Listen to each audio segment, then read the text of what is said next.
Arquivo número 474. Voltamos a apresentar o escopo sequência do arquivo anterior, intitulado Passos dos Bandeirantes. Hoje visitando as corredeiras do Rio Tietê e a Cachoeira Itaguaçu, que significa Cachoeira Grande, nome original dado pelos nativos da terra à queda do Rio Tietê, situado por essas imediações. Entre as várias representações artísticas desta mesma região, destacamos a obra pintada no ano de 1886 pelo artista José Ferraz de Almeida Júnior, que representou um momento de lazer da família Elias Antônio Pacheco e Chaves, fazendeiro famoso, nascido em 1842 e falecido em 1903, junto à margem esquerda do rio, em momentos de lazer e contemplação. Estamos agora atravessando a Ponte Pêncil, que fica sobre essas corredeiras do Rio Tietê, compondo esta paisagem que estamos apresentando hoje para todos vocês. A cachoeira é ladeada por enormes paredões rochosos e muito frondosa de vegetação selvagem, destacando enormes rochas de granito e matas como elementos da própria paisagem que estamos apresentando a todos vocês. Neste mesmo caminho, encontramos estátuas em bronze de jesuítas e também de bandeirantes, todos eles protagonistas desta mesma história, que compõe os passos dos bandeirantes por toda esta região selvagem. Fazer os passos dos bandeirantes é compreender a dificuldade que esses pioneiros encontraram ao desbravar todas essas regiões em um passado remoto da nossa verdadeira história que compõe a nossa antiga Paulistânia.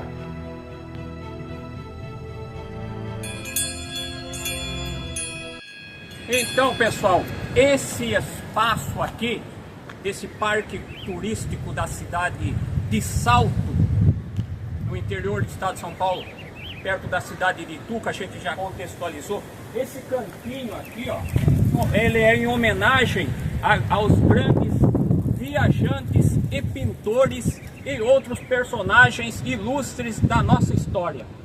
Desse espaço aqui de pedra, tem cravado aqui algumas plaquinhas de mármore com o nome de vários personagens nesse contexto que eu acabei de explicar, e eu vou mostrar para vocês dos quais se tratam.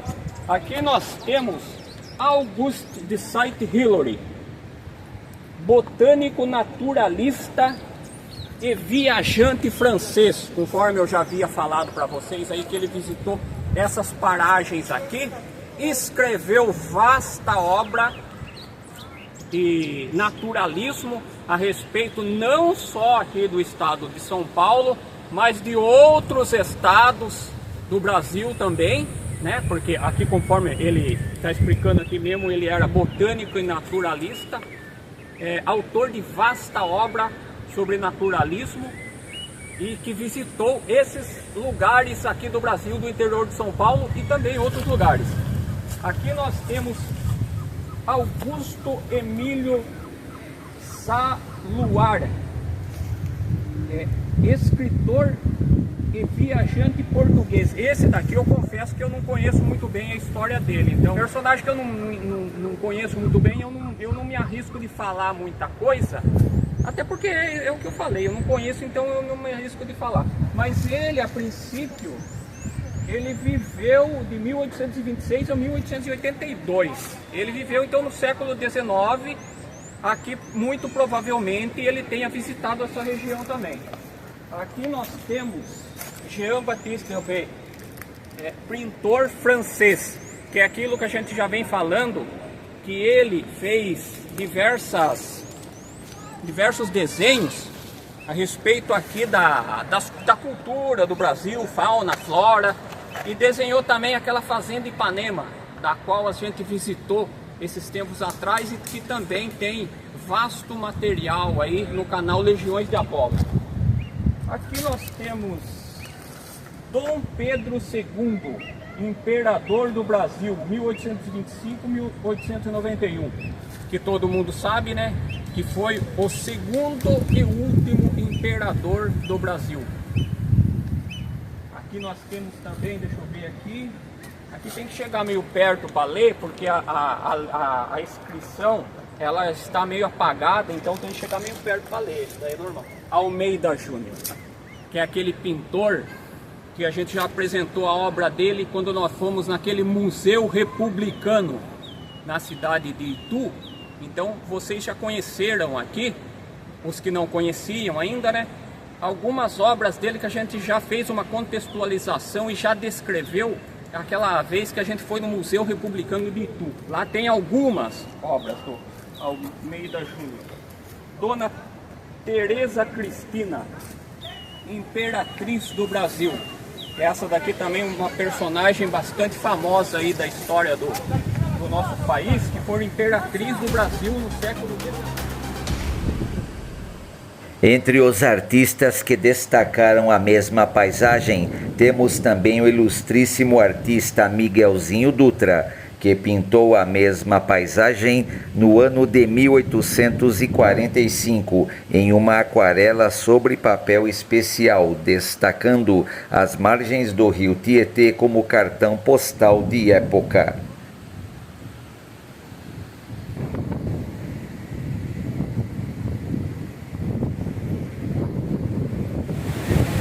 Bom, galera, quero mostrar para vocês aí rapidinho, porque aqui tem muita gente, o ângulo que o Almeida Júnior encontrou para pintar aquele quadro que a gente mostrou para vocês. O Almeida Júnior com certeza ficou deslumbrado e arrebatado, assim como eu, ao se deparar com a cachoeira aqui, ó. Olha só que coisa incrível, que coisa impressionante. Tô tendo um pouco de dificuldade aqui por causa do sol muito forte, tá? E tem que falar alto por causa do barulho das águas aqui, tá? Mas eu tô mostrando aí para vocês, com exclusividade aí, o ângulo, um dos ângulos aí, é claro, a posição em que Almeida Júnior possa ter ficado. É claro que ele ficou mais para lá, esse prédio aqui não existia na época, né?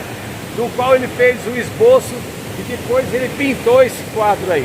O Robson, ele citou esta pintura, ele citou isso daí lá embaixo, né? E eu tô só completando agora o que ele havia falado, né? Então eu tô mostrando para vocês, ouçam o barulho violento desta queda d'água. É impressionante esta paisagem aqui do interior do estado de São Paulo, fazendo com vocês hoje aqui retalhos dos passos dos bandeirantes e também dos jesuítas, mesmo porque a gente viu imagens de Padre José de Anchieta lá embaixo, imagens de Fernão Dias Pais e outros personagens da nossa história aí, muito famosos e interessantes também.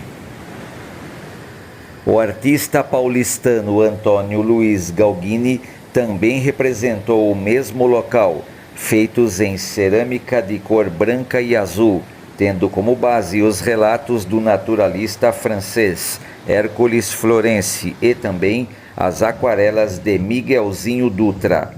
O gigantesco acervo artístico destas paisagens encontram-se nos museus da cidade de Itu e também da cidade de Salto. Já o naturalista Hércules Florence registra em seus apontamentos de viagem o seguinte: parti destemido a enfrentar as corredeiras do rio Tietê, com destino a Porto Feliz, passando por Salto de Itu. O rio Tietê tomba fragorosamente entre as rochas a pique, transformando-se em uma espuma abundante. O fragmento deste registro foi apontado em seu diário no ano de 1849.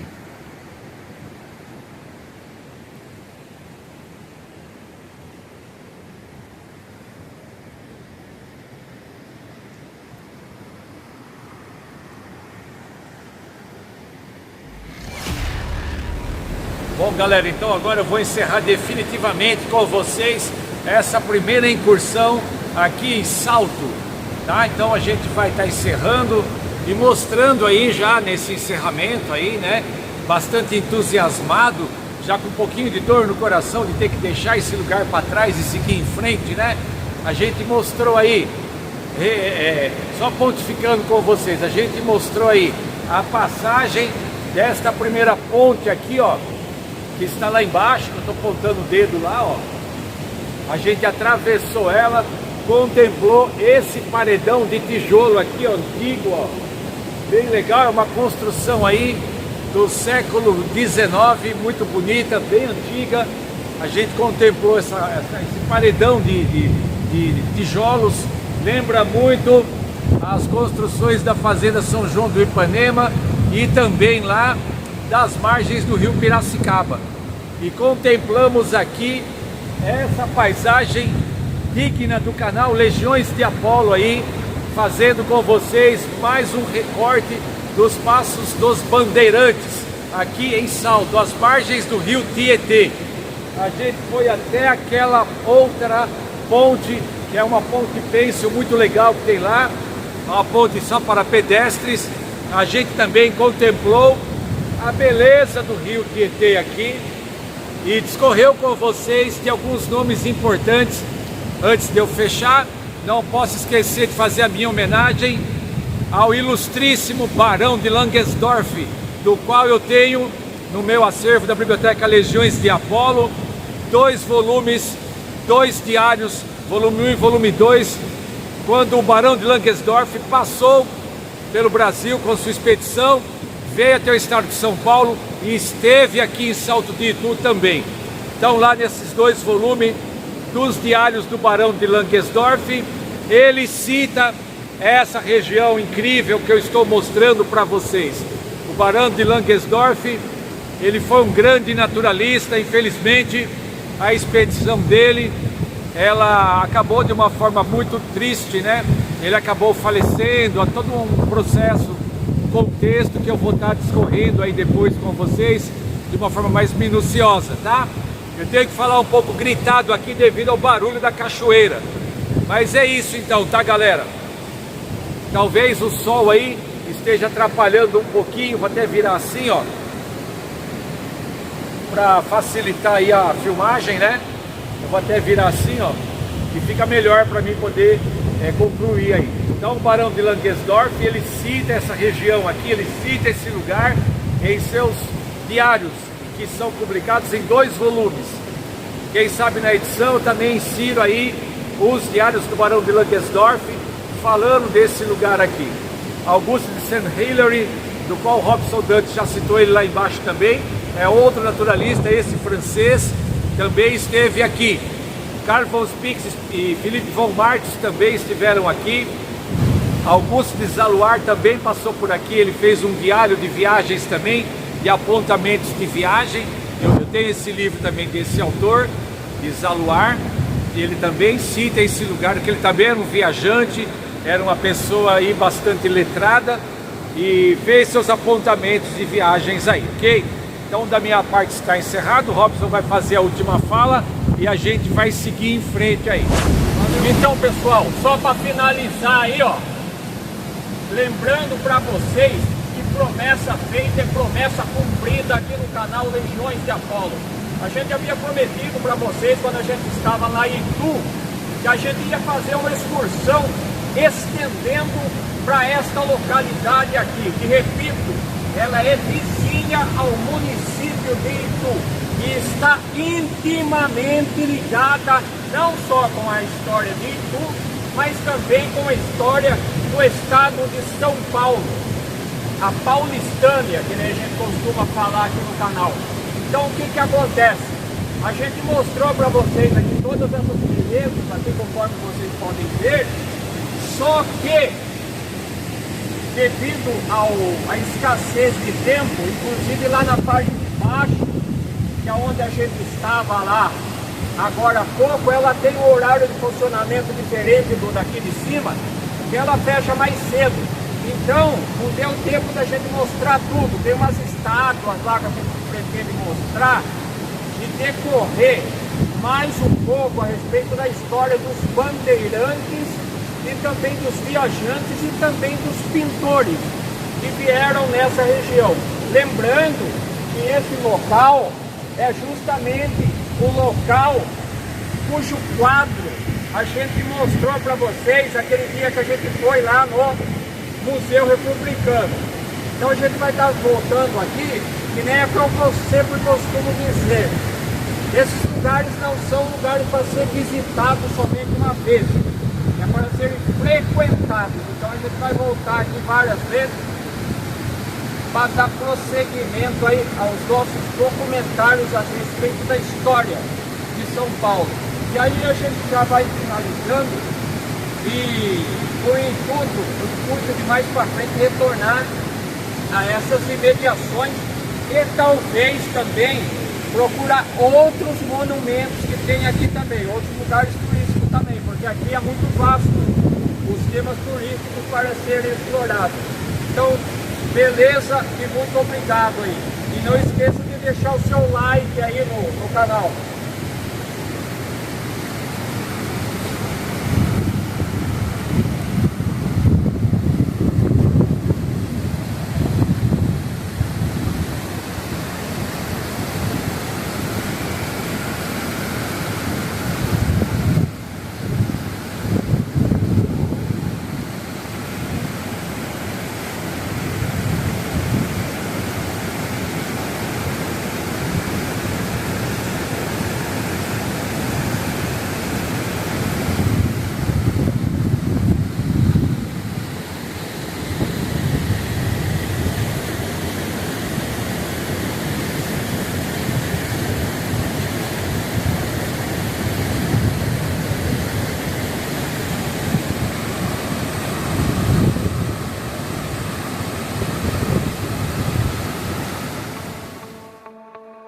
Hércules Florence acompanhou a fantástica expedição de viagem do ilustre Barão de Langesdorff, documentando toda a natureza em sua volta com seu talento de artista. Hércules Florence foi desenhista, pintor, litógrafo, fotógrafo, botânico, zoólogo e grande cientista famoso da expedição. Foi aceito nesta mesma expedição por seu talento e habilidades de artista, participando ativamente da expedição entre os anos de 1815 a 1819, como se apontam nos diários do Barão de Langesdorff. Todos os integrantes da expedição do Barão de Langesdorff passaram por Salto de Itu. Entre eles também destacamos o artista Adrien Tonnet e o astrônomo Nestor Rubitovo.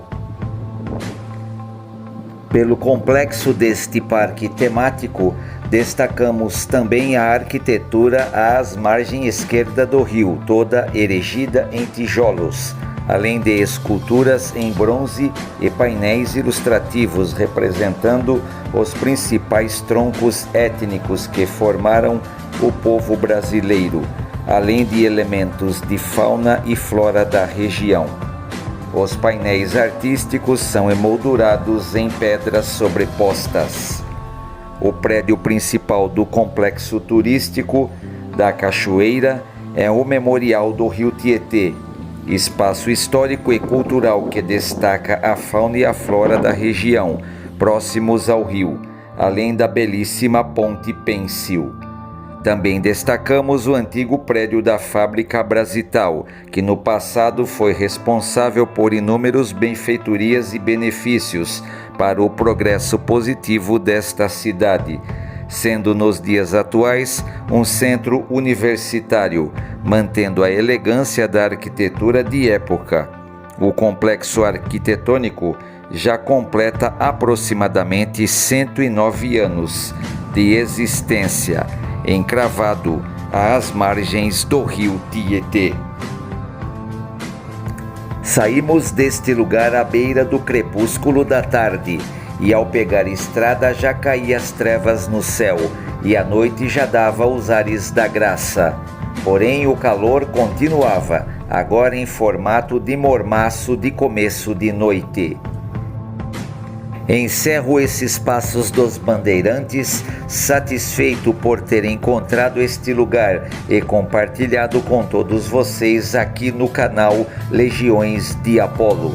E se possível, deixe aqui neste vídeo o seu precioso like, porque isso ajuda muito a fortalecer o projeto deste canal. Aguardo todos vocês para os próximos vídeos. Até lá!